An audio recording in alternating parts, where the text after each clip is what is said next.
저는 4억짜리 아파트를 사려면 내 돈 4억이 있어야 된다고 생각했어요.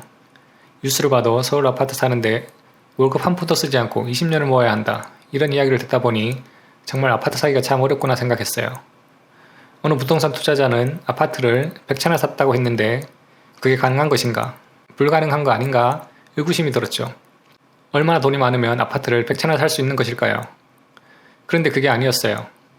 4억짜리 아파트를 사는데 제 돈은 5천만 원만 있어도 되더라고요. 이런 건 학교에서 가르쳐 주지 않아요. 이런 걸 학교에서 가르쳐 주면 참 좋을 텐데요. 실생활에서 정말 필요한 것이거든요. 어떻게 하는 것인지 알아볼게요. 4억짜리 아파트를 사는데 얼마나 필요할까요? 아파트를 투자로 사느냐, 실거주용으로 사느냐에 따라 방법이 달라져요. 투자로 사는 방법을 알아볼게요. 투자로 아파트를 살 때 전세를 끼고 사는 방법을 써요. 갭 투자라고 하죠. 여기서 말하는 갭은 매매가와 전세가의 차이를 말해요. 전세 세입자가 있는 아파트를 사거나 아파트를 사서 바로 전세를 주는 것이죠. 매매가가 4억이고 전세가가 3억인 아파트를 사볼게요. 아파트 사는 것과 전세 주는 것을 동시에 진행하는 거예요. 아파트를 사기 위해서는 4억이 필요하지만 전세금을 3억 받을 수 있어요. 전세금 3억을 아파트 살 때 쓰는 것이죠. 이렇게 전세금 3억에 내 돈 1억이 있으면 4억 아파트를 살 수 있어요. 대출은 하나도 없이요. 전세금에는 이자가 없죠. 무이자 대출이라고 생각할 수 있어요.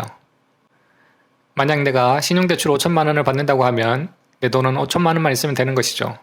이렇게 5천만 원만 있으면 4억짜리 아파트를 살 수 있어요. 매매가와 전세가의 차이, 즉 갭이 적으면 투자금 더 적게 들어요. 이때 주의할 점이 있어요. 전세를 반드시 맞출 수 있어야 한다는 거예요. 매매 잔금 날짜에 잔금을 치르려면 전세금이 있어야 돼요. 전세를 맞추지 못하면 매매 잔금을 치를 수 없는 최악의 상황을 맞이할 수 있어요. 매매 잔금 날에 들어올 수 있는 세입자를 찾을 수 있어야 하는 리스크가 있는 것이죠. 여기까지는 기본적인 방법에 대한 이야기예요. 더 중요한 건 이거예요. 2년 후 이 아파트가 20% 올랐다면 어떻게 될까요? 아파트가 4억에서 4억 8천이 돼요. 그럼 저는 8천만 원의 수익이 발생하죠. 제 돈 5천만 원 투자해서 8천만 원 수익이 나면 수익률로는 160%나 돼요. 이게 갭 투자의 장점이죠. 갭 투자는 전세금을 레버리지로 이용하는 방법이에요. 아파트 가격은 20% 올랐지만 제 수익률은 160%나 되는 것이죠. 몇천 투자해서 몇 억 벌었다는 이야기가 이렇게 해서 나오는 거예요. 하지만 반대로 아파트가 20% 하락했다면 어떨까요? 아파트가 4억에서 3억 2천이 됐어요. 그럼 저는 8천만 원 손실이 발생하죠. 제 투자금 5천만 원이 다 날아가고 3천만 원이 더 필요해요. 수익률이 마이너스 160%가 되는 것이죠.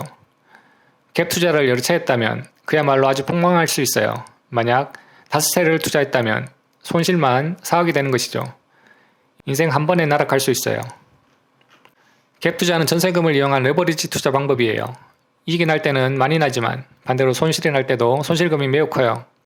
이런 부분을 잘 인지하고 투자를 해야 됩니다. 한 가지 더 살펴볼게요. 2년 후 전세가가 20억 떨어지면 어떻게 될까요? 3억의 전세가가 2.4억이 된 것이죠. 이러면 저는 전세 세입자에게 6천만 원을 더 내어주어야 돼요.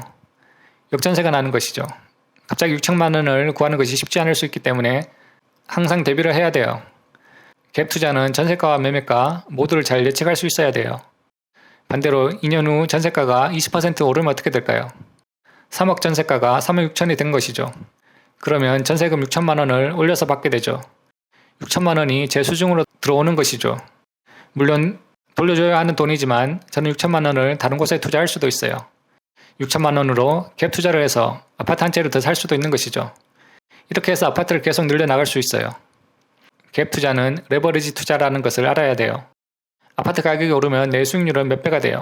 하지만 반대로 아파트 가격이 내려가면 내 손실률이 몇 배나 되는 것이죠. 갭 투자를 한 채 했다면 그래도 손실을 막을 수 있을 거예요. 갭 투자를 여러 채 했는데 아파트 가격이 하락하면 말 그대로 망하게 되는 것이죠. 양날의 검과 같은 것이니 잘 사용해야 돼요.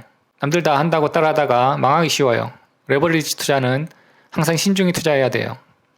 끝까지 시청해 주셔서 감사합니다. 행복한 하루 되세요.